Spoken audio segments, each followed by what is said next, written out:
Antiguamente eran campos abiertos en los que se producían especialmente cereales, policultivo y se practicaba el berbecho, que era una técnica por la cual la tierra se deja de sembrar o cultivar durante uno o varios ciclos vegetarios con el propósito de recuperar materia orgánica y humedad.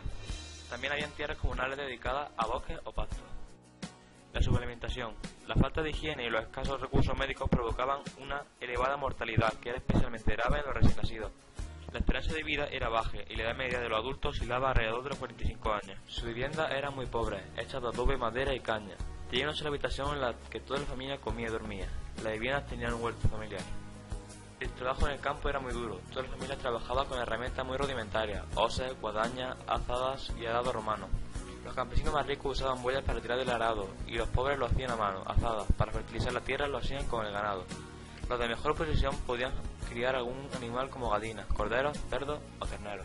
Cambio en los sistemas de cultivo. Un sistema anárquico que combinaba cereales con plantas forajeras, lo cual permitía suprimir el barbecho. También la introducción de nueva maquinaria y la nueva estructura de la sociedad.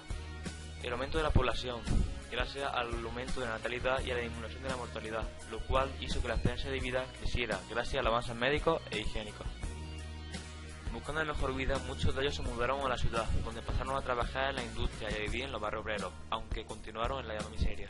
Algo que también sería importante saber es la definición de revolución industrial, que fue un periódico histórico comprendido entre la segunda mitad del siglo XVIII y a principios del siglo XIX, en el que Gran Bretaña estaba en primer lugar y el resto de Europa continental después sufren el mayor conjunto de transformaciones socioeconómicas, tecnológicas y culturales de la historia de la humanidad desde el Neolítico.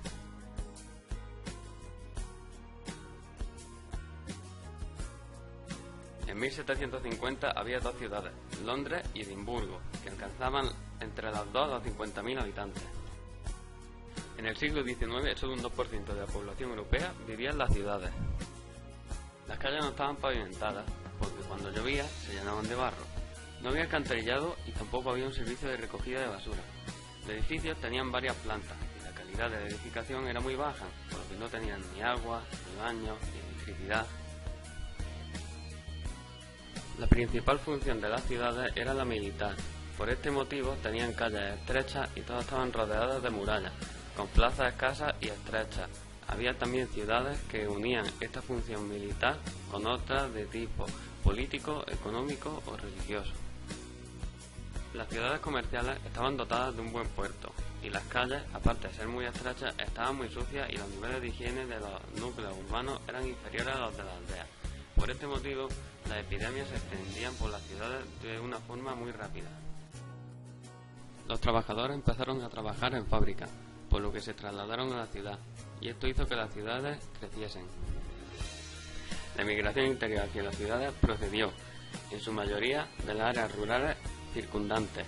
Al inicio de la industrialización, casi 2 millones de ingleses se desplazaron a las ciudades. En 1851 ya había 29 ciudades. A comienzos del siglo XX se iban a las ciudades ya el 78% de los británicos, el 60% de los alemanes y el 44% de los franceses. La burguesía edificó 9 confortables barrios residenciales, donde la sociedad y la contaminación industrial eran menores. Estos edificios estaban dotados de servicios públicos, como la iluminación, alcantarillado, etc.